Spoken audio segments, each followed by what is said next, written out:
हमारी नवोदय क्लासेस का जो अगला टॉपिक है, जो आज का फर्स्ट टॉपिक है, एक एक नियम। कौन सा नियम? एक एक नियम। एक एक नियम क्या होता है कि अगर हमारे पास हम एक किसी शॉप पे गए मान लो, और हमको 15-20 वस्तु एक साथ खरीदनी है, ठीक है? किसी शॉप पर जा रहे हैं और क्या करनी है हमको? 15-20 वस्तुएं एक साथ खरीदनी है, ठीक है? तो कैलकुलेशन कैसे होगा? वो कैसे देगा हमको? 15-20 वस्तुओं का एक साथ हिसाब लगा देगा और हमको टोटल बता देगा कि आपने 20 वस्तुएं इतनी खरीदी। मान लो 20 पेन खरीदे, तो उन 20 पेन का मूल्य कितना हुआ? 400 रुपए, 500 रुपए, जो भी हुआ वो हमको बता देगा, और हमको वो 20 पेन लेने हैं और 400-500 रुपए जो भी रेट हुई वो देनी है, ठीक है? एक ही नियम क्या करता है इसमें कि अगर आपने 20 पेन खरीदे, कितने पेन खरीदे? 20 पेन, वो आपको पड़े 300 रुपए में, मान लो कितने रुपए में? तो हमको एक ही नियम ये सहायता प्रदान करेगा कि एक पेन का मूल्य हमको कितने में पड़ा। मतलब अगर हम एक पेन लेते, हमने पेन कितने लिए? 20, तो कितने में पड़े? 300 रुपए में। तो अगर हम एक पेन खरीदे, कितना पेन खरीदे? तो उस एक पेन का मूल्य कितना होगा वो हमको अगर निकालना है तो हमको कौन सा टॉपिक पढ़ना पड़ेगा? एक एक नियम। कौन सा नियम? एक एक नियम, ठीक है? अगर कहता है कि 25 वस्तुओं का मूल्य, 25 वस्तुओं का मूल्य बराबर 550 रुपए। कितने रुपए? 550 रुपए। अगर हम कोई दुकान पर जाकर कोई कितनी वस्तुएं खरीदे? 25 वस्तुएं अगर खरीदे तो हमको कितने में पड़ती हैं? 550 रुपए में। कितने रुपए में? 550 रुपए में। तो एक ही नियम की सहायता से हम क्या करेंगे कि सबसे पहले एक वस्तु का मान निकालेंगे। कितनी वस्तु का? एक वस्तु का। जैसे तुम्हारे नवोदय एग्जाम में क्वेश्चन कैसे आएगा कि यदि 25 वस्तुओं का मूल्य 550 रुपये है, 25 वस्तुओं का मूल्य 550 रुपये है, तो 30 वस्तुओं का मूल्य कितना होगा? ये हमको ऐसा क्वेश्चन नवोदय के एग्जाम में आएगा। तो उसको ज्ञात करने के लिए हमको क्या करना पड़ेगा? देखो, हमको क्वेश्चन में साफ साफ दे रखा है कि 25 वस्तुओं का मूल्य कितना होता है? 550। हमको कितनी वस्तुओं का मूल्य निकालना है? 30 वस्तुओं का। कितना का? 30 वस्तुओं का मूल्य हमको निकालना है, ठीक है? तो सबसे पहले उसके लिए हमको एक वस्तु का मूल्य पता होना चाहिए ना, ठीक है? एकदम एक वस्तु का मूल्य पता होना चाहिए ना। तो क्या करोगे यहां से? सबसे पहले मैं निकालूंगा एक वस्तु का मूल्य। क्या निकालूंगा? सर एक वस्तु का मूल्य कैसे निकलेगा? तो कैसे निकलेगा देखो, 25 वस्तुओं का मूल्य किसके बराबर है? 550। तो मैं क्या करूं, इन 550 रुपयों को इस 25 वस्तुओं के साथ अगर भाग लगा दूं तो मुझे एक वस्तु का मूल्य मिलेगा या नहीं मिलेगा? मिल जाएगा ना? मिल जाएगा ना? तो क्या करूंगा मैं, यहाँ पे 550 रुपये को 25 वस्तुओं के साथ मैंने क्या कर दिया? भाग लगा दिया। क्या कर दिया? भाग लगा दिया। अब देखो, दो संख्याएं हैं, एक संख्या से तो डिवाइड होगा नहीं, दो संख्याओं में जाना पड़ेगा। 25 का पहाड़ा कितनी बार बोले कि 55 या 55 से छोटी संख्या आ जाए? 25 एकम 25, 25 दूनी 50। 25 का पहाड़ा मैंने कितनी बार बोला? 2 बार। तो मेरे पास कितना आ गया? 50। 5 में से 0 गया, कितना बचेगा? 5। 5 में से 5 गया, कितना बचेगा? ऊपर से कितना उतरा? तो कितनी संख्या आई? नई संख्या 50। 25 का पहाड़ा कितनी बार बोलो तो 50 आता है? 2 बार। ये भाग हमारा यहाँ पर पूरा हो गया। तो मेरे पास एक वस्तु का मूल्य कितना आया बताओ? 22 रुपये। कितना आया? अब यहां से मैं 30 वस्तुओं का मूल्य निकाल सकता हूं। निकाल सकता हूं ना भाई? 25 वस्तुओं का मूल्य किसके बराबर था? 550 रुपए के। तो मुझे कितने वस्तुओं का मूल्य चाहिए था? 30 का। उसके लिए मैंने क्या किया? एक वस्तु का मूल्य निकाला। कितनी वस्तु का?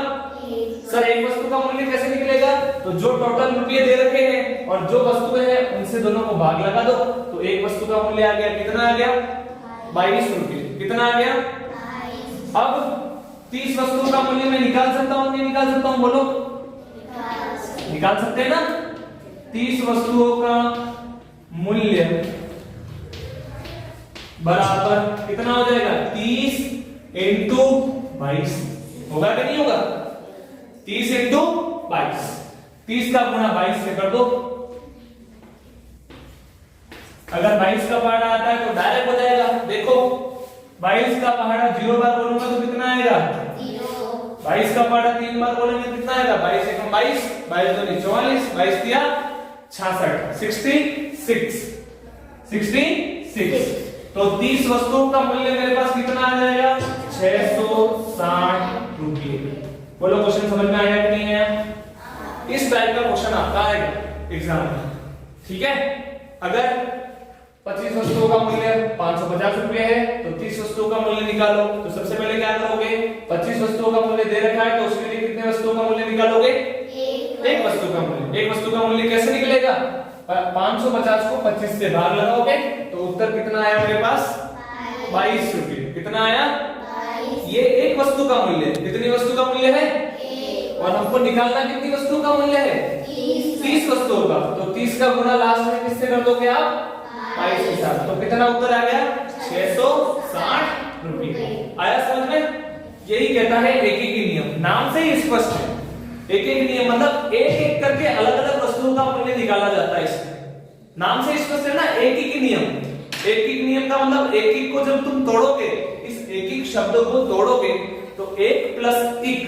तो एक होता है ना एक एक करके सभी का मान निकालना इसी को कहते हैं एक एक नियम आ रहा है ना समझ में ठीक है तो इस टाइप के क्वेश्चन आपके आएंगे और इस टाइप के क्वेश्चन हम और आगे करेंगे तो ये क्वेश्चन केवल समझाने के लिए था आगे हम डिटेल में बिल्कुल क्वेश्चन लिखेंगे और उसको सॉल्व करेंगे ठीक है चलो तो एक एक नियम पर आधारित हमारे पास एक नया सवाल आया है क्या है वो सवाल ध्यान से सुनो पहले सवाल को अच्छे से समझेंगे और फिर उसको हल करेंगे ठीक है ये सवाल क्या कहता है कि एक दर्जन कॉपियों का मूल्य 42 रुपये है एक दर्जन कॉपियां हैं और उनका मूल्य कितना दे रखा है 42 रुपये तो 5 कॉपियों का मूल्य कितना होगा ज्ञात करके बताओ ठीक है तो आपको एक चीज इसमें विशेष ध्यान रखनी है कि कोई भी दर्जन में अगर वस्तुएं आ रही हैं तो अपन को ध्यान होना चाहिए कि एक दर्जन बराबर कितनी वस्तुएं होती हैं 12 वस्तुएं कितनी वस्तुएं होती हैं 12 वस्तुएं ठीक है तो सबसे पहले हम लिखेंगे एक दर्जन कॉपियां बराबर कितनी हो जाएगी 12 कॉपियां कितनी कॉपियां 12 कॉपियां ठीक है भाई ठीक है चलो एक दर्जन का मतलब कितना हो गया 12 कॉपियां तो एक दर्जन कॉपियों का मूल्य मेरे को कितना दे रखा है तो ये 42 रुपये इस 12 कॉपियों का ही तो मूल्य हुआ ना हुआ कि नहीं हुआ तो मैं लिख दूंगा 12 कॉपियों का मूल्य लिखूंगा मैं नहीं लिखूंगा बोलो 12 कॉपियों का मूल्य किसके बराबर आ जाएगा 12 कॉपियों का मूल्य कितना आ गया 42 रुपये आया कि नहीं आया ठीक है अपन को बाद की बात ये ध्यान रखनी है कि हमको कितनी कॉपियों का मूल्य निकालना है और एक एक नियम के अनुसार सबसे पहले किसका मूल्य निकलेगा एक कॉपी का कितनी कॉपी का और अभी मैंने बताया था कि एक कॉपी का मूल्य कैसे निकलता है तो 12 कॉपियों का मूल्य अगर 42 रुपये है तो एक कॉपी का मूल्य कैसे निकलेगा एक कॉपी का मूल्य बराबर हो जाएगा 42 भागित 12 होगा कि नहीं होगा 42 भागित 12 होगा कि नहीं होगा क्लियर है ना मामला तो यहीं पे मैं डिवाइड कर दूं क्या कर दूं 12 में 42 में सॉरी 12 के साथ क्या करेंगे हम भाग लगा देंगे 12 का पहाड़ा बोलो 42 आता है क्या नहीं आता है 42 से छोटी संख्या तो आती होगी कौन सी 36 कितनी बार आएगी 3 बार मेरे पास आ गया 36 घटा दो 12 में से 6 गया तो 6 4 में से 4 गया तो 0 कितना बच गया 6 बच गया पॉइंट लगाना पड़ेगा अरे पॉइंट लगाना पड़ेगा ना पॉइंट लगाते ही यहां पर क्या आएगा 0 12 का पहाड़ा कितनी बार बोलो कि 60 आता है 5 बार 12 का पहाड़ा 5 बार बोलने पर मेरे पास आता है 60 घटा देंगे तो कितना बच जाएगा तो एक कॉपी का मूल्य मूल्य मेरे पास कितना आ गया बोलो, 3.5 रुपये। आया कि नहीं आया? मतलब लगभग 3.5 रुपये। एक कॉपी का मूल्य कितना आ गया? 3.5 रुपये। अब आती है अगली मेन चीज जो हमको सवाल में ज्ञात करनी है। कितनी कॉपियों का मूल्य ज्ञात करना है? 5 कॉपियों का मूल्य। तो मैं लिखूंगा 5 कॉपियों का मूल्य। मैंने बताया था अगर पहले में भाग हुआ है तो इसमें क्या होगा? इनटू होगा। तो 5 इनटू कितना आया है? 3.5। सही है? इधर गुणा करते हैं 3.5 और गुणा कितने के साथ करना है? 5 का बड़ा बोलो कितनी बार? 5 का बड़ा मानकर बोलेंगे कितना आएगा? 25 का हासिल 2। 5 का बड़ा 3 बार कितना? 15 और 2 17। पॉइंट कितनी संख्या पर लगा हुआ है? तो यहां पर भी एक संख्या पर लग जाएगा ना। तो 5 कॉपियों का मूल्य मेरे पास कितना आ गया? 17.5 रुपये। मतलब लगभग 17.5 रुपये। आया क्वेश्चन समझ में? सबसे पहले क्या किया हमने? क्वेश्चन ये कहता है कि 1 दर्जन कॉपियों का मूल्य 42 रुपये है, तो 5 कॉपियों का मूल्य ज्ञात करो। तो हमको ये पता होना चाहिए कि 1 दर्जन में कितनी वस्तुएं आती हैं? 12 वस्तुएं। यहाँ कॉपियों की बात हो रही है, तो 1 दर्जन कॉपियों में कितनी कॉपी आ गई? और 12 कॉपियों का मूल्य कितना दे रखा है? 42 रुपये। तो 1 कॉपी का मूल्य ज्ञात करने के लिए क्या करना पड़ेगा? 42 में 12 से भाग लगा दो। तो हमने 42 में 12 से ये भाग लगाया, तो 1 कॉपी का मूल्य कितना आया? 3.5 रुपये। मतलब लगभग 3.5 रुपये के बराबर। तो अब हम किसका मान निकालेंगे? 5 कॉपियों का मूल्य। तो 5 का गुणा 3.5 के साथ किया तो 5 कॉपियों का मूल्य कितना आ गया? 17.5 रुपये। आया समझ में? आराम से इसको नोट डाउन कर लो। अगला क्वेश्चन क्या कहता है? 6 पुरुष या 9 महिलाएं एक खेत को 14 दिन में काट सकते हैं। कोई खेत है, खेत में किसी फसल की बुआई की गई है और फसल अच्छे से पकने योग्य मतलब पक चुकी है और अब उसको काटने का समय आ गया है। ठीक है? तो काटने के लिए कुछ मजदूर लगाए गए हैं। उसमें 6 पुरुष हैं और 9 क्या है? महिलाएं। ठीक है? सॉरी 6 पुरुष या 9 महिलाएं। मतलब या तो 6 आदमी लगा दो या 9 महिलाएं लगा दो। ठीक है? वो दोनों में से कोई भी एक ले लो, वो उस खेत को कितने दिन में काट देंगे?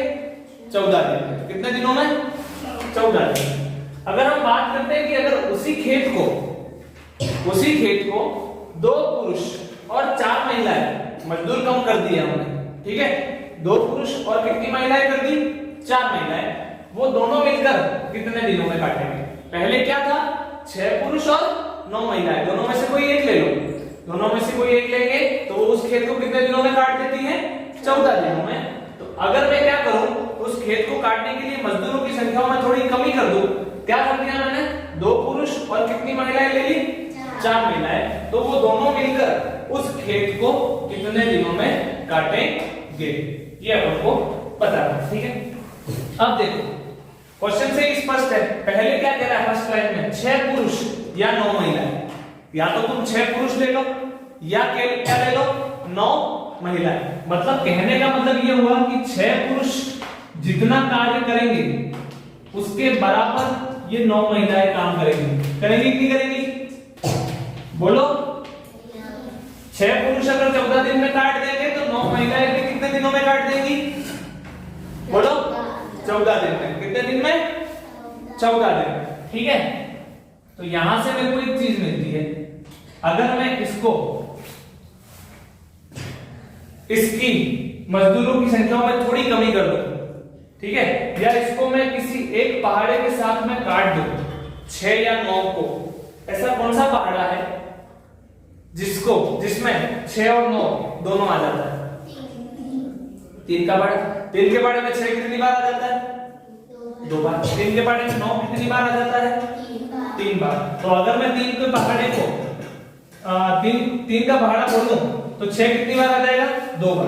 तो इसको मैं थोड़ा सरल कर दूं तो ये 6 पुरुष किसके बराबर आ जाएंगे? 2 पुरुष के बराबर। ठीक है? अनुपात कम कर दिया इसका, पहले 6 था, अब किसके बराबर ले आए? 2 के बराबर। इसको कम किया तो ये भी तो कम होगा, ये कितना हो जाएगा? 3 महिला। होगा कि नहीं होगा? होगा कि नहीं होगा? कितना हो गया? 3 महिला। कितना हो गया? 3 महिला। ठीक है, ये पहली लाइन की बात होगी। 6 पुरुष ले लो या 9 महिलाएं, तो 6 पुरुष या 9 महिलाएं मतलब किसके बराबर? 2 पुरुष किसके बराबर आ गए? 3 महिलाओं के बराबर। ठीक है, अब अगली लाइन में बात कर रहे हैं हम 2 पुरुष और 4 महिलाएं। तो 2 पुरुष प्लस कितनी महिलाएं? 4 महिलाएं। आप बोलोगे सर बाकी सब जगह पे तो बराबर चल रहा है, यहां पर आपने प्लस क्यों किया? आएगा ना दिमाग में? या का मतलब होता है बराबर, या का मतलब क्या होता है? और आ गया तो क्या करेंगे हम? प्लस करेंगे। क्या करेंगे? याद रहेगा ये? याद रहेगा ना? अब देखो इधर देखो, ये 2 पुरुष कितने के बराबर है? 3 महिलाओं के बराबर। तो इस 2 पुरुष की जगह पर मैंने क्या लिख दिया? 3 महिलाएं। क्या लिख दिया? 3 महिलाएं। बात तो एक ही है ना? अरे बात तो एक ही है ना? फिर प्लस का निशान ऐसे करने दिया और इन 4 महिलाओं को 4 महिलाएं लिख दिया। कोई दिक्कत है? बोलो, नहीं है ना? 3 महिलाएं और 4 महिलाओं को अगर तुम जोड़ दोगे तो मेरे पास कितनी महिलाएं होगी? बोलो, 7 महिलाएं। होगी कि नहीं होगी? बोलो, हो गई ना 7 महिलाएं? ठीक है, अब आ जाओ। अब हम आते हैं क्वेश्चन में, क्योंकि हमको साफ साफ कह रखा है कि 6 पुरुष या 9 महिलाएं। अब दोनों में से कोई एक चीज लेनी है मेरे को, तो मेरे पास टोटल आया क्या है? महिला आई है। क्या आई है? तो हम बात भी यहां पर महिलाओं को ही करेंगे। ठीक है, तो 9 महिलाएं इस खेत को कितने दिन में काट रही हैं? 14 दिन में। तो मैं लिख दूंगा कि 9 महिलाएं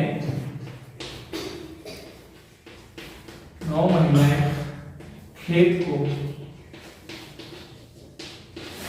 काटेंगी कितने दिनों में? 14 दिन में। कितने दिन में? 14 दिन में। ठीक है, कोई दिक्कत है? नहीं है? एक एक नियम से हमको क्या निकालना पड़ेगा? एक महिला के बारे में, एक महिला के बारे में। तो इसलिए एक महिला खेत को काटेगी। कैसे काटेगी भाई? 14 का गुना कर दो 9 के साथ। यही करते आए हैं हम, यही करते आए हैं ना? यही करते आए हैं। बोलो, अब देखो 2 पुरुष और 4 महिलाओं का योग मेरे पास कितना महिलाओं के बराबर आया है? 7 महिलाओं के बराबर। तो यहां पर फिर आ जाएगा, इसलिए 7 महिलाएं खेत को काटेंगी बराबर 14 इंटू 9 और बटे में कितना आ जाएगा? 7। आया कि नहीं आया? क्यों आया? एक महिला किसके बराबर आया? 14 इंटू 9। यहां मैं ये भी कर सकता था, 14 का गुणा 9 से कर देता और फिर 7 से क्या कर देता? भाग कर देता। यहां डायरेक्ट भी हो सकता है, 14 इंटू 9 को ऐसे ही रहने दिया और फिर बात किसकी हो रही है? 7 महिलाओं की। तो 7 महिलाएं मिलकर अगर खेत को काटेंगी तो कैसे हो जाएगा? 14 इंटू 9 बटे में कितना आ गया? 7। अब इसको सरल कर दो थोड़ा आराम से। इधर देखो, 7 के पहाड़े में 14 कितनी बार आता है? 2 बार। तो 7 एकम 7, 7 दूनी 14। कट गया कि नहीं कट गया? 9 और 2 बच गया। 9 इंटू 2, 9 का गुणा 2 से करो, कितना आया? 18 दिन। कितने दिन आ गए? 18। मतलब कहने का मतलब ये हुआ कि 6 पुरुष या 9 महिलाएं खेत को कितने दिन में काट रही हैं? 14। तो अगर मैं मजदूर कम कर दूं, 2 पुरुष और 4 महिलाएं, कितनी कर दूं? 2 पुरुष और 4, तो वो उस खेत को कितने दिन में काटेंगे? 18। क्लियर? चलो, तो क्वेश्चन नंबर 2 को कंप्लीट करने के बाद हमारे पास एक नया क्वेश्चन और आया तीसरे टाइप का। ठीक है, ऐसा टाइप अक्सर पूछा जाता है। क्वेश्चन ये कह रहा है कि एक व्यक्ति, कोई व्यक्ति है, एक व्यक्ति प्रति माह मतलब हर महीने, प्रति माह का मतलब क्या होता है? हर महीने 150 रुपए बचाता है। कितने रुपए बचा रहा है? 150। मान लो कोई नौकरी वगैरह कर रहा है, उसकी कोई सैलरी होगी, उसमें से वो हर माह उसने ठान लिए कि मैं 150 रुपए बचाऊंगा। कितने रुपए बचाऊंगा? 150 रुपए। एक महीने में कितने रुपए बचा रहा है? 150 रुपए। ठीक है, अब क्वेश्चन ये कह रहा है कि अगर 3/4 साल हुए, कितने साल हुए? 3/4। 3/4 साल में वह कितना धन बचाएगा? ठीक है, 3/4 साल में कैसी क्या कैलकुलेशन है वो हमको अभी नहीं पता है, लेकिन जैसे जैसे हम सवाल को सॉल्व करेंगे सारा चीज एकदम क्लियर होता जाएगा। ठीक है, क्वेश्चन को सिर्फ समझना है कि एक व्यक्ति एक महीने में 150 रुपए बचा रहा है, तो 3/4 साल में वह कितने रुपए बचाएगा ये हमको निकालना है। ठीक है, सिंपल सी चीज है, उसको बिल्कुल one by one topic wise करते रहेंगे। ठीक है, तो देखो प्रति माह की बात हो रही है, किसकी बात हो रही है? और वर्ष की बात हो रही है, किसकी बात हो रही है? तो हमको एक चीज अच्छे से पता होनी चाहिए कि एक वर्ष में महीनों की संख्या कितनी होती है वो पता होना चाहिए। तो सबसे पहले हम उसी को नोट डाउन करेंगे कि एक वर्ष बराबर कितने महीने होते हैं? बोलो यार, 12 महीने। कितने महीने? एक वर्ष में महीनों की संख्या कितनी होती है? 12। एक वर्ष में 12 महीने हमको पता पड़ गया, तो यहां से 3/4 वर्ष में कितने महीने हुए हम निकाल सकते हैं कि नहीं निकाल सकते? तो हम लिखेंगे 3/4 वर्ष। कितना लिखेंगे? 3/4 वर्ष बराबर कितने महीने होते हैं वो हमको निकालना है। ठीक है, तो यहां से देखो कैसे निकलेगा। 3 एक वर्ष में कितने महीने? 12। एक वर्ष में कितने महीने? 12। ऊपर 3 है तो 3 का गुणा मैं किससे कर दूं? और नीचे कितना है? 4। भाग लगा दो उससे, आ जाएगा ना? कितने महीने होंगे वो आ जाएगा। सॉल्व करो इसको। 3 का गुणा 12 से, या 12 का पहाड़ा 3 बार बोल दो, बार किया 36 आएगा नहीं आएगा? और बटे में कितना आ जाएगा? 4। 4 के पहाड़े में, सॉरी हाँ 4 के पहाड़े में 36 कितनी बार आता है? 9 बार। कितनी बार? तो एक वर्ष में 12 महीने, तो 3/4 वर्ष में कितने महीने हो जाएंगे? 9 महीने। कितने महीने? 9 महीने। यहां तक तो हमको समझ में आ गया ना? अब देखो पहली लाइन पे आओ क्वेश्चन की कि एक महीने में वो कितने रुपए बचा रहा है? 150 रुपए। तो 9 महीने में कितने बचाएगा? आ जाएगा नहीं आ जाएगा उत्तर? तो हम लिखेंगे चूंकि एक महीने की बचत, एक महीने की बचत कितनी है उसकी? 150 रुपए है कि नहीं है ना? तो यहां से इसलिए 9 महीने की बचत कितनी हो जाएगी? 150 × 9 यही होगा ना? 150 × 9 यही होगा ना? 150 का गुणा 9 से करो, कितना आता है? देखो 150 × 9, 9 का पहाड़ा 0 से तो 0, 9 का पहाड़ा 5 से 45, 45 का 5, हासिल कितनी? 4। 9 एकम 9, 9 और 4 कितना हो गया? 13। तो 9 महीने में कितने रुपए बचा लेगा वो? 1350 रुपए। आया समझ में? क्लियर है ना मामला? ठीक है भाई, तो ये आज का क्वेश्चन नंबर 3 था और एक एक नियम की हमारी आज ये जो क्लास है वो यही समाप्त होती है। और इसके कुछ अभ्यास क्वेश्चन जो आपकी बुक में दे रखे हैं वो आपको घर जाके सॉल्व करते हैं।